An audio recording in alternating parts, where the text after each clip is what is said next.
J'estime donc qu'il n'y a pas de commune mesure entre les souffrances du temps présent et la gloire que Dieu va bientôt révéler en nous. En effet, la création aspire de toutes ses forces à voir cette révélation des fils de Dieu.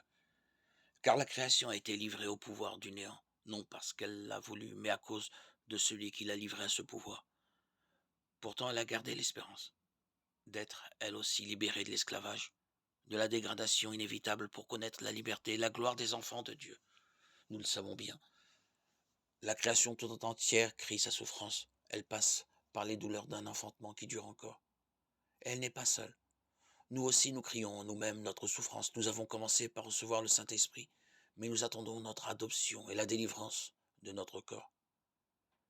Car nous avons été sauvés, mais c'est en espérance. Voir ce qu'on espère, ce n'est plus espérer. Ce que l'on voit, comment peut-on l'espérer encore? Mais nous, qui espérons ce que nous ne voyons pas, nous l'attendons avec persévérance. Bien plus, l'Esprit Saint vient au secours de notre faiblesse, car nous ne savons pas prier comme il faut. L'Esprit lui-même intervient pour nous par des cris inexprimables.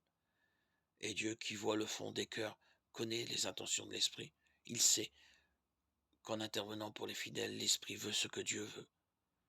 Nous le savons.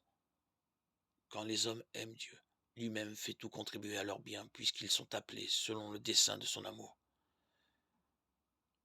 Ceux qu'ils connaissent par avance, il les a aussi destinés à être l'image de son Fils, pour faire de ce Fils l'aîné d'une multitude de frères. Ceux qu'il destinait à cette ressemblance, il les a aussi appelés. Ceux qu'il a appelés, il en a fait des justes. Et ceux qu'il a justifiés, il leur a donné sa gloire. Il n'y a rien à dire de plus. Si Dieu est pour nous, qui sera contre nous? Il n'a pas refusé son propre Fils, il l'a livré pour nous tous. Comment pourrait-il, avec lui, ne pas nous donner tout? Qui accusera ce que Dieu a choisi? Puisque c'est Dieu qui justifie, qui pourra condamner? Puisque Jésus-Christ est mort, plus encore, il est ressuscité, il est à la droite de Dieu et il intercède pour nous.